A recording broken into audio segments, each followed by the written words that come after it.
Bismillahirrahmanirrahim. Qala al-musannif rahimahullah ta'ala wa nafa'ana Allahu bihi wa bi 'ulumihi fid dharain amin. Ila qawlihi ta'ala alladziina yadunnuna yaitu orang-orang yang menyangka, ayastaiqinuna orang-orang yang yakin. Faddannu maka lafadz adlan di sini minal adad di atas makna yang berlawanan. Yakunu syakkan wa yakinan, bisa bermakna ragu dan bisa bermakna yakin. Karrojai sebagaimana lafadz ar-roja yakunu amnan, bisa bermakna rasa aman, wa khaufan dan rasa takut. Annahum bahwasanya mereka mulaku orang yang bertemu, ay mu'ayinu orang-orang yang melihat Rabbihim kepada Tuhan mereka fil akhirati di akhirat kelak. Wa huwa ru'yatullahi ta'ala, yaitu melihat kepada zatnya Allah Subhanahu wa ta'ala. Wakila dan dikatakan al-muradu yang dimaksud minal liqa daripada al-liqa as-sayruratu ilaihi, yaitu kembali kepadanya.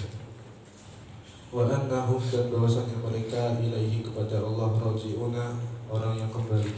Wa yajzihim bi a'malihim, maka Allah akan membalas atas amalan yang mereka berbuat. Na'am, alhamdulillah, wassalatu wassalamu ala rasulillah wa ala alihi wa sahbihi wa man walah. Allahumma aghnina bil ilm wa zayyinna bil hilm wa akrimna bit taqwa wa jammilna bil afiyah. Kita masih berada di dalam surat Al-Baqarah yang menerangkan tentang sifatnya orang yang khusyuk. Ayat 46, Allah Ta'ala berfirman, wa innaha lakabiratun illa 'alal khashi'in, bahwa salat itu sangatlah berat kecuali bagi orang-orang yang khusyuk. Artinya orang yang khusyuk di sini sesuai dengan beberapa tafsir, di antaranya yaitu al-mu'minin. Makna khusyuk adalah orang yang beriman. Nah, wa hakadha. Siapakah orang yang khusyuk? Alladzina yadhunnuna annahum mulaqu rabbihim wa annahum ilaihi raji'un. Orang yang khusyuk yaitu orang yang memiliki keyakinan, yakin terhadap apa? Mereka akan melihat Allah di akhirat. Allahumma ja'alna minhum. Alladzina yadhunnun. Di sini dzan bukan makna ragu-ragu, tapi maknanya yakin.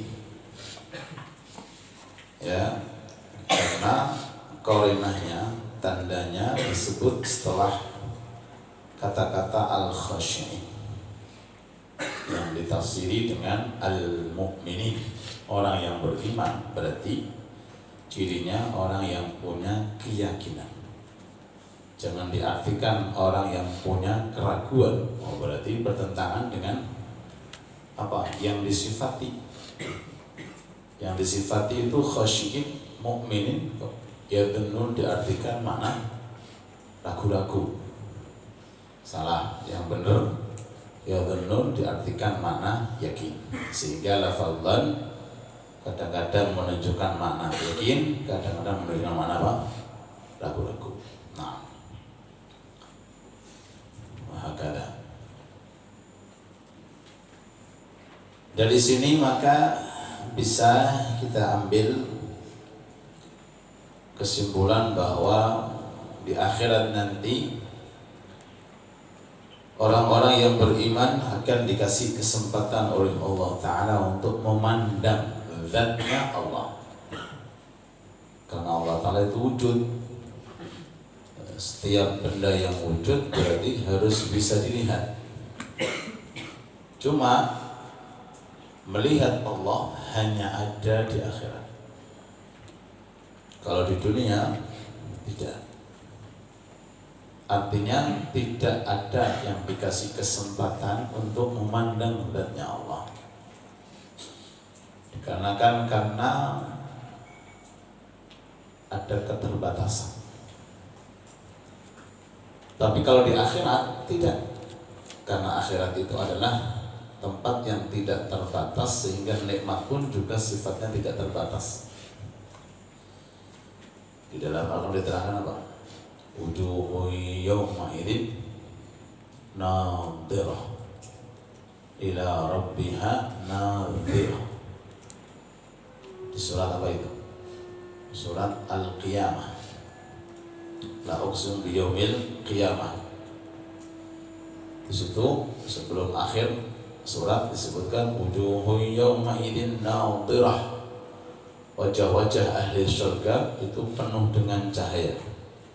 Nadhirah ila rabbiha nadhirah bidzat. Kepada Tuhan mereka memandang. Ini dalil menunjukkan bahwa orang-orang mukmin di surga dikasih kesempatan untuk memandang zatnya Allah. Ya. Nah, berarti kalau seseorang di dunia ini dia yakin bahwa di sana ada kesempatan untuk memandang zatnya Allah, dan ini disebutkan setelah perintah sholat, berarti penyebab yang paling tinggi untuk lebih dekat pada memandang zatnya Allah adalah sholat. Dan apa? Sholat. Ya Quran, ya zikir, ya semua amal soleh sarana. Tapi yang paling dan paling efektif untuk bisa kita melihat zatnya Allah itu melalui program sholat. Makanya sholat itu as-sholatu innamal musalli munajin rabbah. Orang yang sholat itu di dunia dia sudah melihat Allah, munajin rabbah. Ya, sehingga keadaan di dunia ini, yang kita masih di dunia tapi enggak di dunia itu sholat. Kita masih di dunia tapi sudah enggak di dunia itu sholat. Mulai takbir sampai salam kau enggak boleh apa-apa. Enggak boleh apa-apa. Mau ngobrol enggak boleh, mau gerak banyak enggak boleh, mau makan enggak boleh. Fokus mulai takbir sampai salam kau diajak oleh Allah Ta'ala untuk menghadap kepada Allah. Selain itu enggak. Ngaji enggak, zikir pun juga enggak, boleh gerak, boleh ini.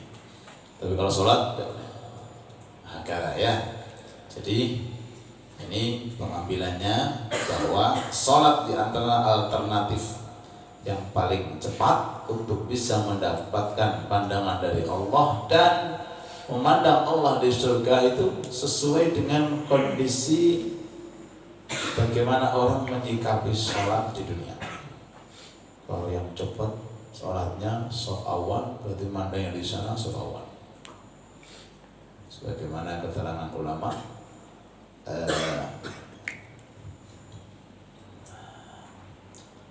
an-nadhar ila dzatillahi ta'ala fil jannah ala qadri bukurihim ila jum'ah. Memandang zatnya Allah Ta'ala, softnya itu tergantung ketika kamu cepatnya di hari Jumat. Kapan kamu datang ke Jumatan? Kalau kamu datangnya cepat, soft awal, ya itulah kadar kamu nanti di akhirat sana. Tapi kalau kamu bareng khutib, bareng Allah khutib, apalagi yang datang setelah khutib, ya di akhirat, di surga, ya gimana memandangnya? Sesuai dengan kadar kamu di dunia. Cepat atau lambat, dekat atau jauh. Allahumma shalli ala Muhammad wa annahum ilaihi raji'un. Kamil. Ya Bani Israel, wahai Bani Israel, udhkuru, ingatlah nikmati allati an'amtu alaikum, nikmat yang aku berikan kepada kalian. Wa anni, dan sesungguhnya aku faddaltukum, melebihkan kalian alal alamin, atas seluruh alam. Mengutamakan, ya, melebihkan, mengutamakan kamu. Ai alami zamanikum, alamku di zaman kalian. Wa dzalika tafdilu, dan kelebihan tersebut, wa in kana fi haqqil abai, walaupun adanya tafdil tersebut di haknya ayat, walakin, akan tetapi, yahsulu bihi syarafu, didapatkan kemuliaan tersebut fi haqqil abna'i, di haknya anak. Wattaqu yawman, dan jagalah pada hari ini, wakhshaw iqaba yaumin, takutlah siksa di hari ini. La tajzi nafsun, tidaklah dibalas seseorang, la tajzi nafsun, tidak dibalas seseorang, an nafsin, dari seorang yang lain, syai'an, sesuatu, ai haqqan lazimaha, suatu hak yang wajib kepadanya. Wakila, dan dikatakan la tughni, tidak cukup. Wakila la tukfi syai'an, tidak cukup atas sesuatu minas ini, daripada kesusahan-kesusahan. Wala yuqbalu, dan tidak diterima minha, dari seseorang, syafa'atun, satu syafaat, idza kanat kafiratan, apabila ia seorang kafir.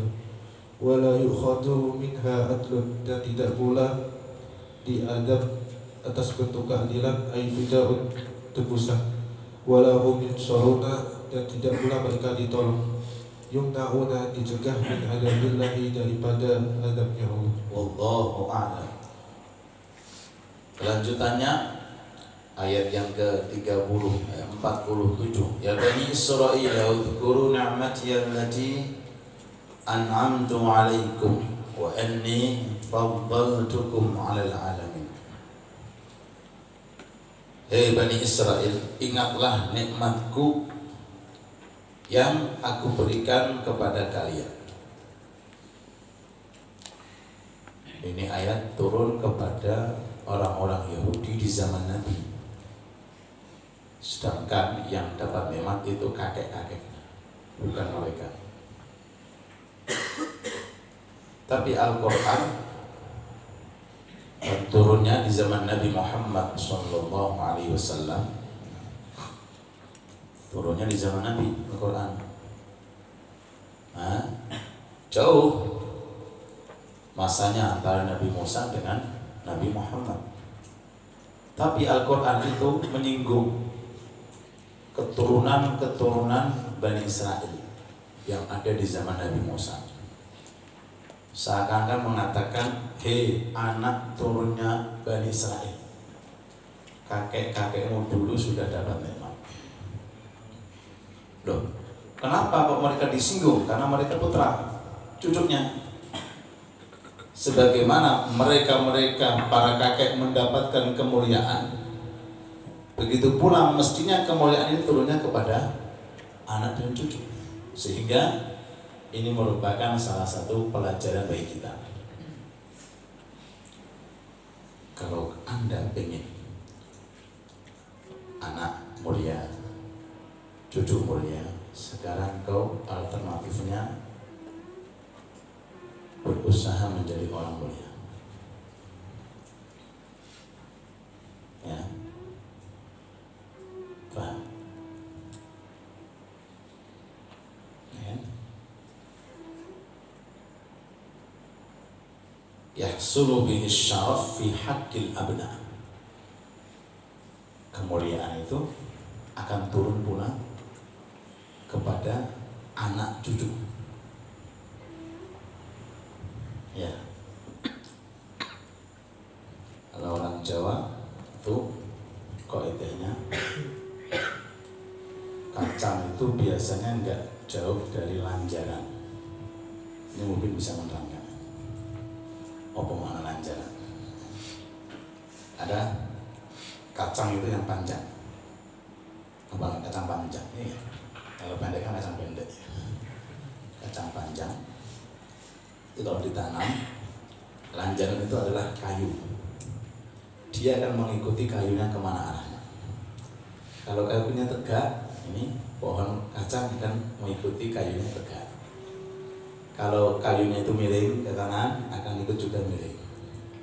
Kalau kayunya roboh, dia akan roboh. Ya. Jadi kacang itu sesuai dengan apa? Lanjarannya. Anak-anakmu nanti, ya kan, setelah menikah, itu biasanya nggak jauh dari kamu.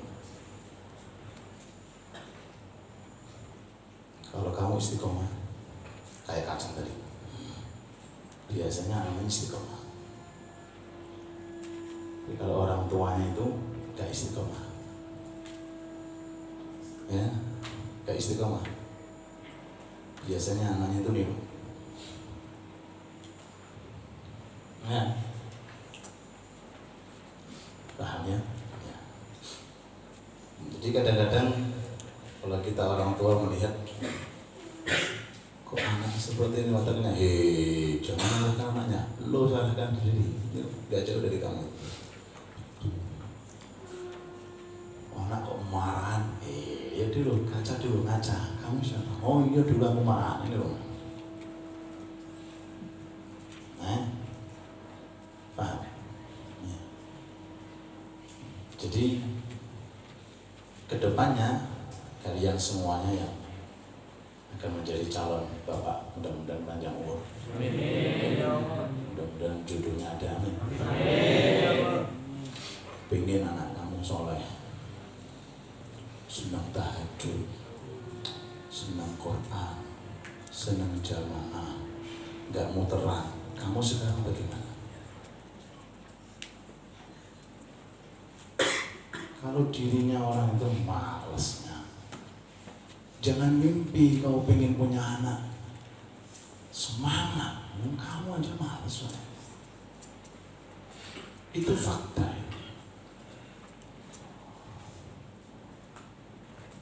Ya, belum jadi bapak kan? Kapan? Setelah nanti ya, ke depan jadi bapak. Kau akan merasakan kalau sudah punya anak, ya, capek atau tidaknya, gampang atau mudahnya, tergantung sekarang kamu masa muda. Iya. Pepatah Jawa mengatakan buah nggak jauh dari apa? Pohonnya kalau jatuh, kecuali kalau buahnya digondol apa? Acodotu. Pelajaran dari kita untuk anak-anak masa depan. Darah, ya itu kan mengalir ke anak. Otot semuanya, karakter semuanya, watak semuanya turunnya ke anak. Itu semua. Masa orang lain. Kamu bapaknya kok.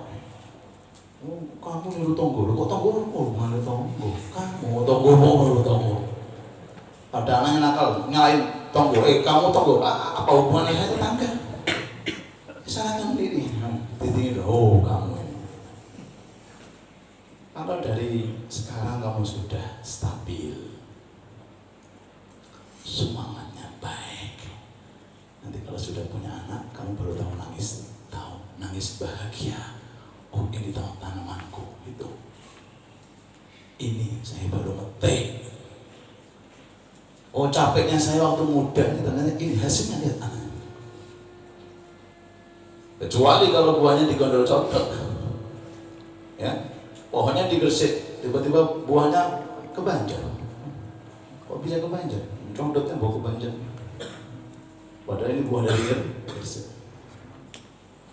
Ya, itu rata-rata. Cuma ya ada juga, dan itu banyak sekali. Bapaknya baik, anaknya nggak baik. Kadang-kadang kebalik, bapaknya naudzubillah, anaknya Masya Allah. Cuma rata-rata seperti itu. Rata-rata seperti itu. Ini terangkan ini. Ya, walakin yahsulu bihi syaraf fi haqqil wattaqu yawman la tajzi nafsun an nafsin syai'a wa la yuqbalu minha syafa'atu wa la yukhadhu minha 'adlun wallahu a'lam.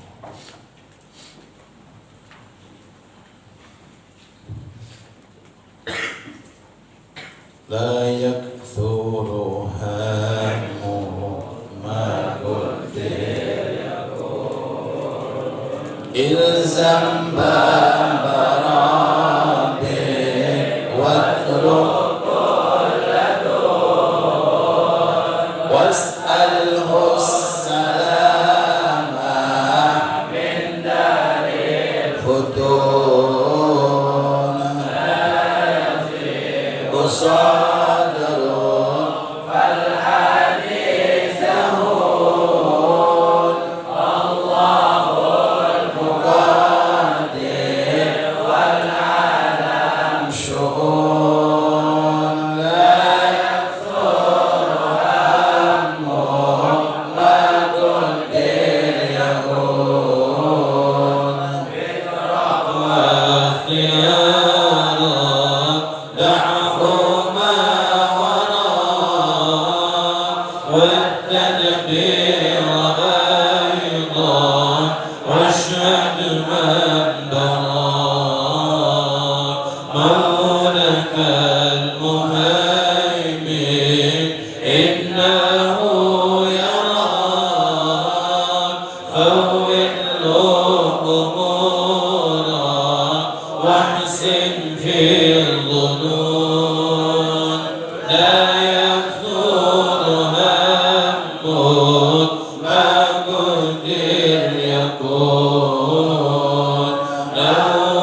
Sesungguhnya Al-Habib Muhammad bin Ahmad bin Faqih Muqaddam ma ru'ya dahikan qattu, beliau tidak pernah terlihat tertawa sama sekali. Kana ba'dul arifina ma yaqdiru, dahulu sebagian para arif billah tidak mampu an yanzura ila samai, untuk memandang kepada langit, hayaan minallahi, karena malu kepada Allah Subhanahu wa taala. Inna Fatah bin Sakhraf baka dam'a 20 sanatan. Sesungguhnya Imam Fatah bin Sakhraf menangis dengan tangisan air mata 20 sanatan selama 20 tahun. Wa baka dam'a 20 sanatan ukhra, dan di 20 tahun selanjutnya beliau menangis tangisan darah. Falamma mata, maka tatkala beliau wafat, uhdira, beliau dihadapkan baina yadayillahi azza wa jalla, di hadapan Allah azza wa jalla. Faqala lahu, maka Allah menanyai kepada beliau, ya abdi Fatah bin Sakhraf, wahai hambaku Fatah bin Sakhraf, bakaita dam'a 20 sanatan, engkau menangis dengan tangisan air mata selama 20 tahun. Min ayyi syai'in, untuk apa? Faqala, maka beliau menjawab, min taqsiri, sebab kekuranganku, fi wajibi haqqika, di dalam menunaikan hak-hak kewajiban kepadamu. Qala, dan Allah menanyai, wa bakaita dama 20 sanatan, dan engkau menangis dengan tangisan air darah 20 sanatan selama 20 tahun. Min ayyi syai'in, untuk apa? Qala, maka beliau menjawab, khaufan 'ala dumu'i, karena takut atas tangisan-tangisanku, alla tuqbal, tidak diterima. Qala Allah azza wa jalla, Allah subhanahu wa ta'ala mengatakan, wa izzati, demi keagunganku, ma sa'ida li hafizaka, tidak pernah naik kepadaku dua penjagamu, mundu 20 sanatan bisayyi'atin wahidatin, selama 20 tahun dengan kabar buruk. Qala al-Habib Abdullah al-Haddad, Al-Habib Abdullah al-Haddad mengatakan, man bayatmanuli, siapa yang akan menjamin kepadaku muddata iqamati fil barzahi, selama aku berada di alam kubur. Al-Syekh Al-Muhdar yaqulu, Syekh Umar Al-Muhdar mengatakan, law alimtu, seandainya aku mengetahui, annallaha qabila li tasbihatan wahidatan, bahwasanya Allah subhanahu wa ta'ala menerima satu tasbihku, ladayaftu ahla tarima, maka sungguh aku akan menjamu penduduk kota Tarim salasata ayyamin, selama 3 hari, bil burri wal lahmi, dengan gandum dan daging. Allahu a'lam. Ini cerita-cerita yang dialami oleh para aulia, para arifin billah,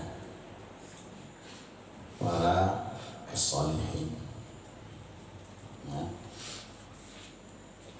yang mereka tidak diragukan tentang ilmunya, ibadahnya, kewaliannya, ma'rifatnya.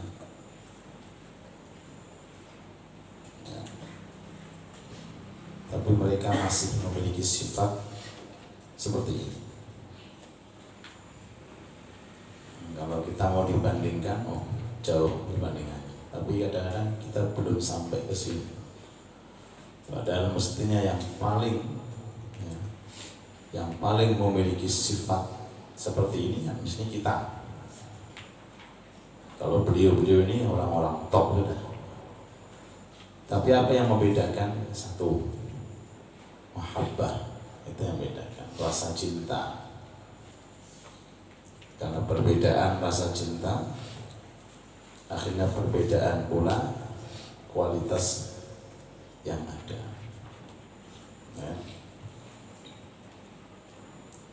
Ada seseorang kadang-kadang takut ditinggalkan sang kekasih. Kayak namakan ya, nangis kenapa? Diputus. La ilaha illallah. Selama ini ngerawat lo, ternyata hasilnya kayak gini, nangis. Mereka juga takut kepada Allah kayak gitu.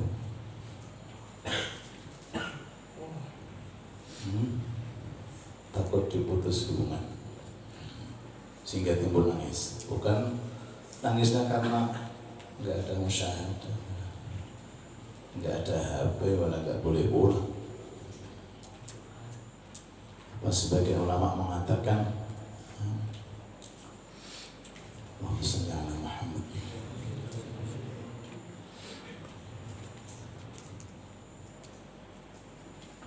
Man arafal wusra. Apa itu?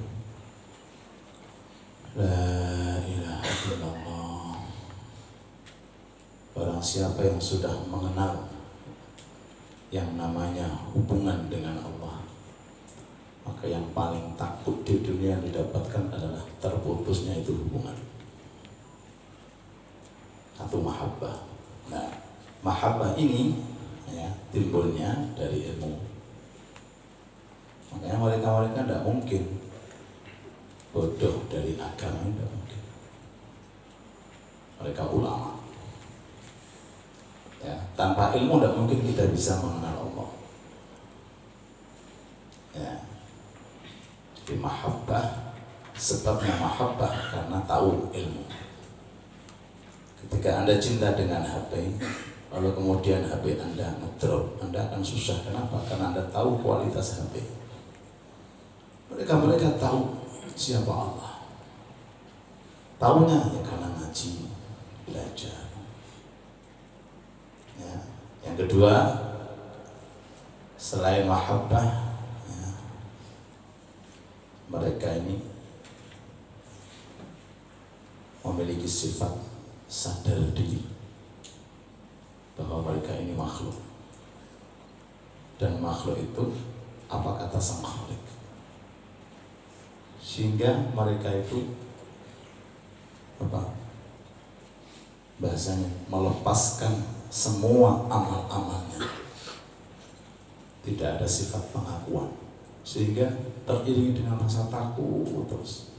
Walaupun ahli di dalam ilmu-ilmu, ahli dalam ibadah, tapi mereka sadar aku makhluk dan ini amalan makhluk. Kalau Allah Ta'ala mau menolak itu hanya Allah. Di situ takutnya. Padahal tidak pernah maksiat. Kalau sekelas kita, la ilaha illallah, belum tentu amalnya ini diterima, sudah apa? Berbuat semena-mena. Mudah-mudahan kita diselamatkan oleh Allah. Ya, seperti Syekh Umar Mukhtar, ini putranya Syekh Abdul Rahman As-Sidqaf, yang dikatakan Muhdar karena setiap kali ada orang tawassul dengan beliau, ini beliau hadir. Bahkan di zaman beliau kadang-kadang dibuat candaan sama anak-anak kecil. Dari loteng atas, ya Umar Mukhtar, nggak apa-apa. Nah, tapi kamu jangan niru-niru. Rumah sakit betul. Mau praktek, foto. Tinggal masang ambulan di bawahnya. Iman Mukhtar, ya, dikatakan Mukhtar karena setiap orang tawassul, tapi insya Allah kelebihan masih ada bagi yang orang sudah sampai pada makamnya. Beliau mengatakan Syekh Umar Mukhtar ini beliau nggak punya keturunan. Jadi kalau zaman sekarang ada Habaib Al-Mukhtar itu keturunannya Syekh Abu Bakar bin Salim, bukan keturunan beliau. Beliau nggak punya keturunan. Dia semua putranya perempuan. Kalau aku tahu, lihat nih, kalau aku tahu ya, bahwa selama hidupku hanya satu tasbih saja diterima, hanya satu tasbih. Tapi aku tahu, maka 3 hari penduduk Tarim gratis makan pagi, siang, sore di rumah. Masya Allah. Hah? Sekelas beliau cuma berharap kepada Allah satu tasbih. Kalau sekelas kita gimana? Ya, saking apa? Saking rasa takutnya beliau kepada Allah. Beliau nggak memandang amal ini dan itu, dan satu doa. Selama hidupku ini satu doa. Tasbih subhanallah diterima oleh Allah. Syukurku, aku mengundang semua penduduk Tarim gratis makan alal apa bil burri wallah. Pakai apa? Pakai daging dan apa? Tentu. Ya, satu. Siapa yang menerima? Allah. Siapa Allah? Ar-Rahman Ar-Rahim. La ilaha illallah Muhammad Rasulullah. Nah, diceritakan dalam sebuah kitab ketika ada pengangkatan semua penduduk neraka diangkat oleh Allah masukkan ke surga kalau di dalamnya ada la ilaha illallah. Tinggal satu tok ketinggalan. Satu tok. Ya Allah, kok belum ya Allah. Semuanya sudah Kau angkat, aku belum ya Allah. Ya Allah, tolong kalau gitu ya Allah, mukaku ya Allah, sekali aja mukaku tolong jauhkan dari api. Ya, mukanya kan di sini. Api itu, mukaku jauhkan. Dijauhkan sama Allah, diangkat, dihadapkan ke atas. Ya Allah, kelihatannya surga itu enak ya Allah. Tolong aku keluar aja, di luar aja, di luar. Yang penting gak di neraka ya Allah. Kata Allah, udah lah ya janji ya, jangan macam-macam lah ya. Betul ya Allah, sudah. Yang penting pokoknya jangan di neraka. Diangkat sama Allah, lihat surga. Ya Allah, kelihatannya enak di surga ya Allah. Tak bilangin jangan minta lagi, please sekali itu lah. Tolong masuk ke dalam, masuk. Yang penting gak di luar, masuk dalam. Betul ya? Iya ya Allah. Karena ada iman. Yang penting kan ini adalah ilaha illallah. Ya. Lam yakhluda fin nari man kana fi qalbihi mithqalu dzarratin min iman. Selama masih kita kenal Allah, la ilaha illallah, ada aman. Setelah itu kau mau minta nikmat apa lagi? Makanya sangat disayangkan orang mukmin kok susah. Yang disusahin apa gitu? Orang di luar sana kadang-kadang yang tidak beriman itu tidak pernah susah, padahal dia kafir, kufur, aman-aman aja di dunia. Ini orang mukmin, muslim, sholat bisa, tahajud bisa, ngaji bisa, kok susah? Yang disusahin apa? Musyahadah ya Allah, musyahadah, gampang itu urusan. Jangan ada musyahadat, pakai jama mana salim deh, akhirnya dimasukkan sama Allah. Dah ya Allah, minta satu aja ya Allah, belum minta ini. Masa masuk dok ya Allah, masa gak dikasih ini ya Allah. Oke, minta apa? Minta apa kamu? Minta apa? Itu. Minta apa lagi? Itu. Minta apa lagi? Ayo minta apa lagi? Sudah masuk. Kata Allah, udah ya, surga besertanya milik kamu. Wis, masuk bebas. Ini yang di dalamnya ada iman. Bagaimana kalau di dalamnya ada satu ilmu? 2 rakaat tahajud, sedekah, infak. Alhamdulillah, mudah-mudahan Allah meridai kita. Amin ya rabbal alamin. Kalau terakhir,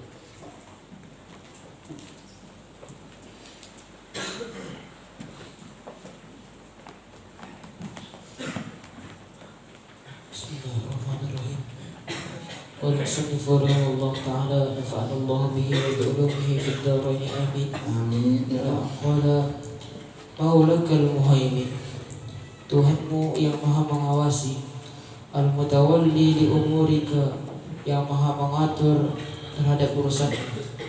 Fa in qabilta da'watahu, jikalau kau menerima ajakannya, wa ajabta nida'ahu, dan engkau menunaikan panggilannya, wa nafatta, dan engkau mengerjakan amrahu, perintahnya, kana mutawalliyaka, sungguh dia Allah Subhanahu wa ta'ala akan mengurusmu, bi ra'fatihi, dengan belas kasihannya, wa rahmatihi, dan kasih sayangnya, wa atfihi, dan simpatinya, wa ihsanihi, dan kebaikannya, wa ithabatihi, dan pemberiannya, wa husni jazaihi, dan bagusnya pemberiannya, wa wasi'i ataihi, dan luasnya pemberiannya, wa azimi alaihi, dan agungnya nikmat-nikmatnya, bima la ainun ra'at, dengan apa-apa yang tidak dilihat oleh mata, wala udhun sami'at, dan tidak dapat didengar oleh telinga.